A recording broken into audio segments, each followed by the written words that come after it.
Hello friends, welcome to your channel Gyan for exam. मैं अमरजीत कुमार। दोस्तों, आज के इस वीडियो में हम जानेंगे पर्सनालिटी ऑफ इंडिया सीरीज में डॉक्टर सच्चिदानंद सिन्हा जी के बारे में। आप लोग चैनल पे नए हैं तो चैनल को सब्सक्राइब करेंगे, साथ ही बेल आइकन को ऑन कर लेंगे जिससे आपको समय समय पे नोटिफिकेशन मिलता रहे। और वीडियो को ज़्यादा से ज़्यादा लोगों तक शेयर, लाइक, कमेंट्स जरूर करेंगे। फ्रेंड्स, मैं बता दूं, आप लोग पीडीएफ के लिए डिस्क्रिप्शन में दिए गए लिंक को ज्वाइन करेंगे और ग्रुप में ऐड हो जाएंगे, जहां पे आपको टेलीग्राम और व्हाट्सएप ग्रुप का लिंक दिया गया। साथ ही बता दूं, हमारे चैनल पे बिहार यूपी दरोगा 2020-21 के लिए सुपर टॉपिक सीरीज चलाया जा रहा है। सुपर टॉपिक सीरीज में आपको डेली टॉपिक वाइज 48 घंटे के लिए होमवर्क दिए जाते हैं, जिसे आप घर बैठे तैयारी करोगे और अगले दिन एक प्रैक्टिस सेट दी जाती है उसी टॉपिक से संबंधित, जो आप पे उसे ज़रूर लगाएंगे। इसी के साथ अब हम लोग चलते हैं अपने टॉपिक पे, जहाँ पे हम जानेंगे सच्चिदानंद सिन्हा जी के बारे में, और वो भी पॉइंट वाइज। क्लियर है? तो सच्चिदानंद सिन्हा भारत के एक प्रसिद्ध शिक्षाविद, अधिवक्ता, पत्रकार और सांसद रहे। भारत के सपुत्र और बिहार के सुपुत्र डॉक्टर सच्चिदानंद सिन्हा। इनके बारे में थोड़ी जाने तो ये वही व्यक्ति हैं जो संविधान सभा के प्रथम अस्थायी अध्यक्ष बनाए गए थे, या हम कह सकते हैं संविधान सभा के प्रथम अध्यक्ष, जिनकी जन्म 10 नवंबर 1871 को बिहार के बक्सर जिला के मुरार गांव में हुई थी। ये बक्सर जिला और वही जहां गुरु विश्वामित्र की धरती मानी जाती है, उस धरती पर एक और महापुरुष जन्म लिए जो थे डॉक्टर सच्चिदानंद सिन्हा। ये हमारे और बिहार के लिए गर्व की बात है कि ऐसे महानुभाव हमारे धरती पे आए, जिन्होंने कि बिहार को एक नई पुनर्जागरण की ओर ले गए, जिस कारण इन्हें आधुनिक बिहार का जनक भी कहा गया है। इनके पिता की बात करें तो बख्शी शिव प्रसाद सिन्हा। इनके पिताजी जो थे वो डुमराव महाराज के यहाँ मुख्य तहसीलदार के पद पे शामिल थे। वही इनकी मृत्यु की बात करें तो 6 मार्च 1950 को 78 वर्ष की उम्र में पटना के बिहार, इंडिया में हुई थी। अब इनकी और ज़्यादा डिटेल जाने तो राष्ट्रीयता की बात करें तो इंडियन। जीवन संगी कौन थी, यानी इनकी पत्नी कौन थी जिन्होंने इन्हें आगे बढ़ने को प्रेरित किया और उन्हें आगे बढ़ाया? राधिका सिन्हा। इन्होंने अपना विद्या अर्जन यानी कि पढ़ाई पटना यूनिवर्सिटी से की थी, और इनके धर्म हिंदुज्म, और इनकी प्रारंभिक शिक्षा जो थी वो गांव के ही विद्यालय में हुई थी, और वहां से निकल करके 18 साल की उम्र में, लगभग 18 साल की उम्र में 26 दिसंबर 1889 को वह हायर एजुकेशन के लिए इंग्लैंड चले गए। इंग्लैंड के लंदन चले गए। सन 1893 में जब वो स्वदेश लौटे, यानी कि अपने देश लौटे, तब यहाँ पे उन्होंने सबसे पहले बिहार की मांग करने के लिए, और आते ही उन्होंने 10 वर्ष तक इलाहाबाद हाई कोर्ट में बैरिस्ट्री की प्रैक्टिस की। इन्होंने ही सबसे पहले इंडियन पीपुल्स तथा हिंदुस्तान रिव्यू नामक समाचार पत्र का कई वर्षों तक संपादन किया था। बात करें बिहार की स्थापना में योगदान इनका क्या था, तो बिहार का इतिहास सच्चिदानंद सिन्हा जी से ही शुरू होती है।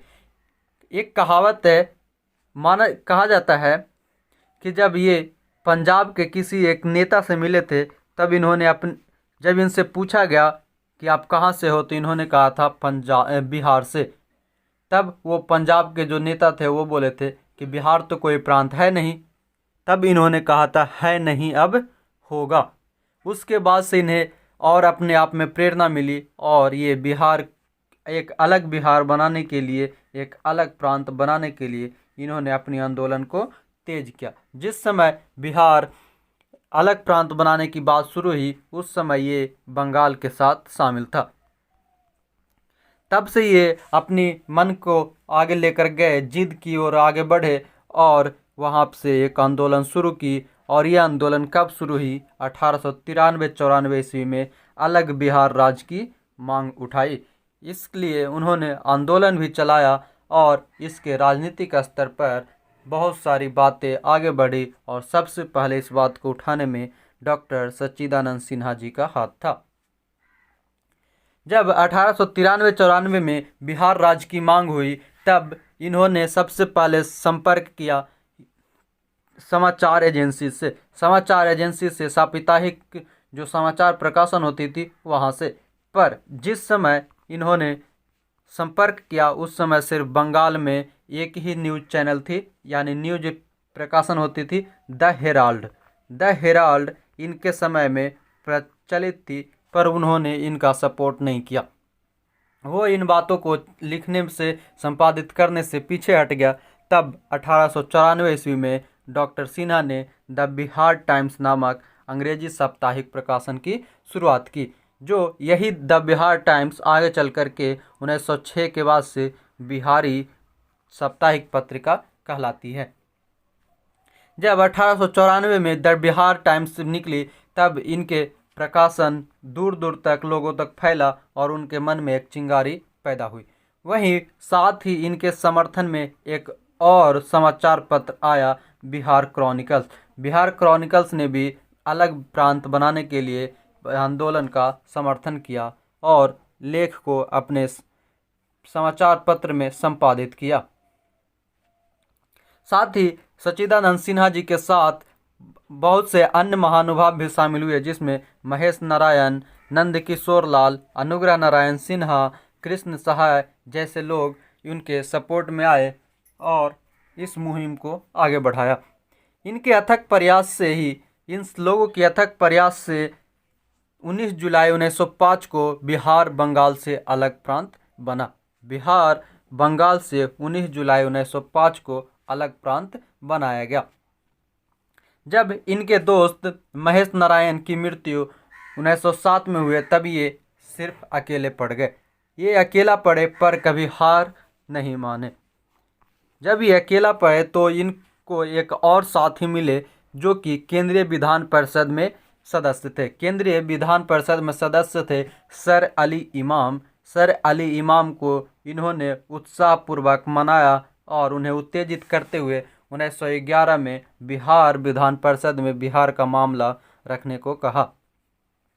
सर अली इमाम इनके बातों से उत्साहित हुए और इस बात को उन्होंने 1911 ईस्वी में बिहार केंद्रीय परिषद यानी कि केंद्रीय विधान परिषद में बिहार की मामला को रखे और इनका परिणाम ये हुआ कि 12 दिसंबर 1911 को पुनः ब्रिटिश सरकार ने बिहार और उड़ीसा के लिए लेफ्टिनेंट गवर्नर इन काउंसिल की घोषणा कर दी। बिहार और उड़ीसा के लिए जब लेफ्टिनेंट गवर्नर इन काउंसिल की घोषणा कर दी गई तब माना गया कि डॉक्टर सिन्हा और उनके समर्थकों की एक बहुत बड़ी जीत हुई। तब यहाँ से और वो उत्साहित हुए और सन 1921 ईस्वी में उन्होंने बिहार के अर्थ सचिव और कानून मंत्री के पद को सुशोभित किया।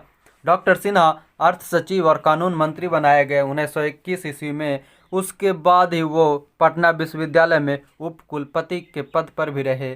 साथ ही इन सभी कृतियों के कारण डॉक्टर सिन्हा को बिहार का नवजागरण के जनक कहा जाने लगा।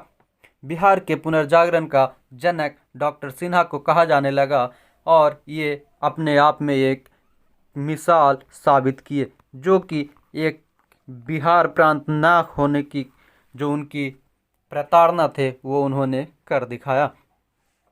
इन्होंने ही बिहार में पत्रकारिता की शुरुआत की, साथ ही सामाजिक चेतना और सांस्कृतिक विकास के अग्रदूत भी बने रहे। अब अगर बात करें भारत निर्माण में इनके योगदान, तो ये वही व्यक्ति हैं जिन्होंने कि जब 1946 में संविधान सभा की पहली बैठक हुई थी तब JB कृपलानी, जो कि उस समय के तत्कालीन अध्यक्ष थे कांग्रेस की, इन्होंने प्रस्ताव रखा कि वही व्यक्ति बनेंगे जो सबसे उम्र दराज हों, यानी कि जो सबसे उम्र दराज और जिन्हें कुछ एक्सपीरियंस हो, तजुर्बा हो। तो उन सभी में लोगों की एक ही राय थी, डॉक्टर सच्चिदानंद सिन्हा। लोगों ने एक साथ हाथ उठाए और इन्हें सब संविधान सभा की प्रथम अध्यक्ष के रूप में नियुक्त किया। और संविधान सभा की जो प्रथम बैठक हुई थी वो 9 दिसंबर 1946 को की गई थी। 2 दिन तक ये पद पे बने रहे और उसके बाद यही वो समय है जब 11 दिसंबर को बिहार के ही बेटा सुपुत्र डॉक्टर राजेंद्र प्रसाद यानी देश रत्न डॉक्टर राजेंद्र प्रसाद पुनः परमानेंट यानी स्थायी रूप से अध्यक्ष बनाए गए थे। पर संविधान सभा के प्रथम अध्यक्ष तो डॉक्टर सच्चिदानंद सिन्हा ही रहे। आगे चल के 1910 ईस्वी के चुनाव में जब जो 4 महाराज थे उनको परास्त करके इन्होंने ही केंद्रीय विधान परिषद में भी प्रतिनिधित्व के रूप में निर्वाचित हुए थे। और ये वैसे व्यक्ति हैं जो प्रथम भारतीय जिन्हें एक प्रांत का राज्यपाल और हाउस ऑफ लॉर्ड्स का सदस्य बनने का भी श्रेय मिला था। ये प्रीवी काउंसिल के सदस्य भी रहे हैं। डॉक्टर सच्चिदानंद पहले व्यक्ति बने जो प्रीवी काउंसिल के सदस्य रहे और हाउस ऑफ लॉर्ड्स के सदस्य बने। इन्होंने ही सर्वप्रथम जब खुदाबख्श लाइब्रेरी जो पटना में स्थित है इसकी जिम्मेदारी भी ये संभाले थे। जब 1894 में ये इनकी मुलाकात जस्टिस खुदाबख्श खान से हुई तब उस समय जस्टिस खुदाबख्श खान ने 1191 में ही पहली पहल 29 अक्टूबर 1891 में खुदाबख्श लाइब्रेरी खोली थी पटना में। जस्टिस खुदाबख्श जो थे वो छपरा के रहने वाले थे। जब जस्टिस खुदाबख्श से इनकी मुलाकात हुई तो जस्टिस खुदाबख्श इनकी उत्तेजना और कार्य करने की शैली से इतने मनमोहित हुए कि उन्होंने इन्हें खुदाबख्श लाइब्रेरी की सेक्रेटरी की हैसियत से सम्मानित किया। और ये उस हैसियत को 1894 से लेकर 1898 तक लगभग 4 वर्षों तक उसी पद पे सुशोभित रहे सेक्रेटरी के तौर पे। और जस्टिस खुदाबख्श जो थे उनकी ट्रांसफ़र जो थी पटना से फिर कहीं अलग हो गई थी जिस कारण से उन्होंने इन्हें सेक्रेटरी बनाया था। बात करें तो इनकी पत्नी की याद में इन्होंने सिन्हा लाइब्रेरी की नींव डाली थी। इन्होंने ही जो पटना में स्थित सिन्हा लाइब्रेरी है वो सच्चिदानंद सिन्हा की पत्नी जी के नाम पर है और इसे बनाया था सच्चिदानंद सिन्हा जी ने। इनकी पत्नी के जब मृत्यु 1924 में हुई थी तो इन्होंने राधिका सिन्हा के नाम पर सिन्हा लाइब्रेरी की बुनियाद डाली, जहाँ पे इनकी मानना था कि यहाँ पे वैसे लोग ही आए जिनको मानसिक, बौद्धिक और शैक्षणिक विकास की ज़रूरत हो। इस कारण से वो इसे बुनियाद में लाए और नींव डाल करके इसे बनाए। और साथ ही इन्होंने 2 साल बाद 10 मार्च 1926 को सिन्हा लाइब्रेरी को एक ट्रस्ट की स्थापना करके उसी लाइब्रेरी को उसके संचालन में डाल दिया और उनके जिम्मा को सौंप दिया और ये निश्चिंत हुए। इनकी मृत्यु 6 मार्च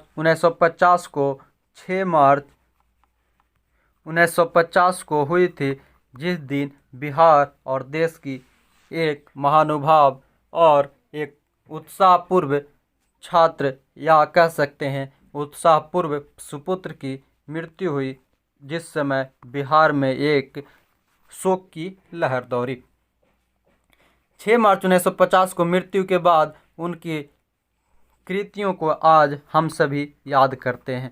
उनके बनाए संविधान, उनके अध्यक्षता में बने संविधान को ही आज हम लोग जानते हैं, पढ़ते हैं और अपनी कानून की लड़ाई और अपने हक की लड़ाई को प्राप्त करते हैं। तो इसी के साथ हमें गर्व है कि हमने अपनी जन्म इस बिहार की धरती पे पाए जहां ऐसे महानुभाव, जहां पे डॉक्टर सच्चिदानंद सिन्हा जी का जन्म हुआ था। आज भी उनकी कृति को हमें भुलाया नहीं जा सकता, इसलिए उनको तहे दिल से हम सभी को नमन करना चाहिए। उनकी कृतियों पे आज भी हमें गर्व होनी चाहिए और आज भी हमें गर्व होती है। उम्मीद है आप लोग को वीडियो पसंद आया होगा। आप लोग चैनल पे नए हैं तो चैनल को सब्सक्राइब कर लेंगे, साथ ही बेल आइकन को ऑन कर लेंगे और वीडियो को ज़्यादा से ज़्यादा लोगों तक सब्सक्राइब और शेयर करेंगे। वही मैं बता दूं, आप लोग PDF के लिए टेलीग्राम और व्हाट्सएप ग्रुप ज्वाइन कर लेंगे, जिसकी लिंक डिस्क्रिप्शन में दिए गए हैं। और जो नए हैं वो STS सीरीज को ज़रूर ज्वाइन करेंगे। इसी के साथ जय हिंद, धन्यवाद।